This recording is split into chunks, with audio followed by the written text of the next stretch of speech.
So what happens when powerful forces collide? In today's explainer, we're diving into that exact question. We're looking at two events from our source material that seem, at first, to have nothing to do with each other. A really tense military standoff and a very mysterious public message.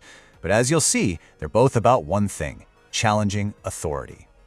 Let's kick things off with a number that's kind of hard to even wrap your head around. Over 1,000.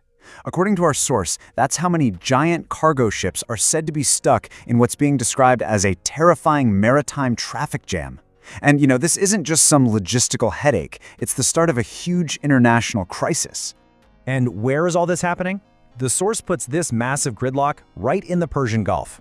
At the heart of it all, the United States is reportedly reaching out to its allies for help, which really sets the stage for a major test of global relationships. But this whole situation gets bigger than just a simple blockade. The way our source material presents it, this becomes a direct confrontation, almost like a war of words being fought out in the open for the whole world to see. Okay, and here's where you can really feel the tension. On one side, you have a claim from the US president about, quote, total naval annihilation, and on the other, a direct challenge from Iranian commanders that pretty much says, oh yeah? Prove it. It's a public dare, and the stakes could not be higher. So, how does a superpower react when its bluff is called like that? Well, the source claims that instead of sending its own navy to meet the challenge head-on, Washington turned to its partners around the globe, asking them to send their ships. This move kind of pivots the whole crisis from a one-on-one standoff to a real test of alliances.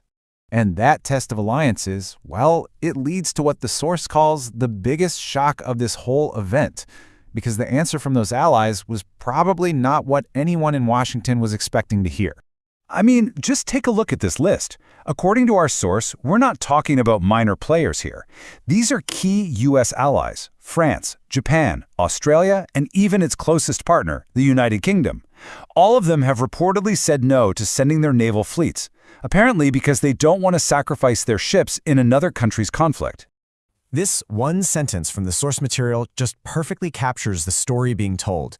The world's #1 superpower, a country used to leading massive coalitions, is now described as being totally isolated, unable to get even its best friends to back its play.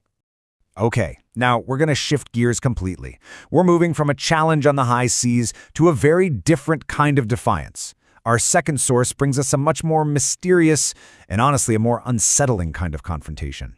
And yeah, the context is worlds apart, but you're going to see a familiar theme pop up. A powerful group is being challenged directly, just in a very different way, with a totally different target.